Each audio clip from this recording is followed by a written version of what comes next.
ಗದಗದಿಂದ ಮುಂಡರಗಿ ಕಡೆಗೆ ಹೋಗುವ ಮಾರ್ಗದಲ್ಲಿ 20 ಕಿಲೋಮೀಟರ್ ದೂರಕ್ಕೆ ಡಂಬಳವಿದೆ. ಡಂಬಳ ಎಂದ ಕ್ಷಣ ಅಲ್ಲಿನ ದೊಡ್ಡ ಬಸಪ್ಪ ನೆನಪಾಗುತ್ತಾನೆ. ದೊಡ್ಡ ಬಸಪ್ಪ ವ್ಯಕ್ತಿಯಲ್ಲ, ಕಲ್ಲಿನಲ್ಲಿ ಕಡೆದಿರುವ ದೊಡ್ಡ ಗಾತ್ರದ ಬಸವಣ್ಣ. ಡಂಬಳದ ಶಿವಾಲಯವನ್ನ ಇಲ್ಲಿನ ಜನ ದೊಡ್ಡ ಬಸಪ್ಪನ ಗುಡಿ ಎಂದೇ ಕರೆಯುವುದು. ದೊಡ್ಡ ಬಸಪ್ಪ ಕಲ್ಯಾಣದ ಚಾಲುಕ್ಯರ ಕಾಲದ ಪ್ರಮುಖ ದೇವಾಲಯಗಳಲ್ಲಿ ಒಂದು.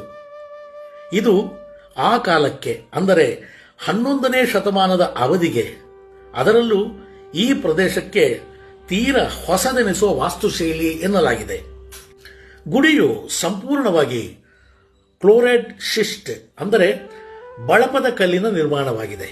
ನಕ್ಷತ್ರಾಕಾರದ ತಳವಿನ್ಯಾಸದ ವಿಶಿಷ್ಟ ವಾಸ್ತುಶೈಲಿಯ ಮಹತ್ವ ಈ ದೇವಾಲಯಕ್ಕಿದೆಯಲ್ಲದೆ ಈ ವಿನ್ಯಾಸದಲ್ಲಿನ ಪರಿಪೂರ್ಣ ಪ್ರಗತಿ ಇಲ್ಲಿ ಕಂಡುಬರುತ್ತದೆ ಎನ್ನಲಾಗಿದೆ.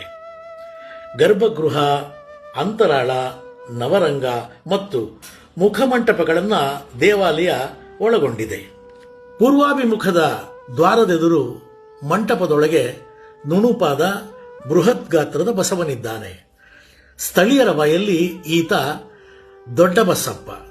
ಗುಡಿಗೂ ಈತನದೇ ಹೆಸರು.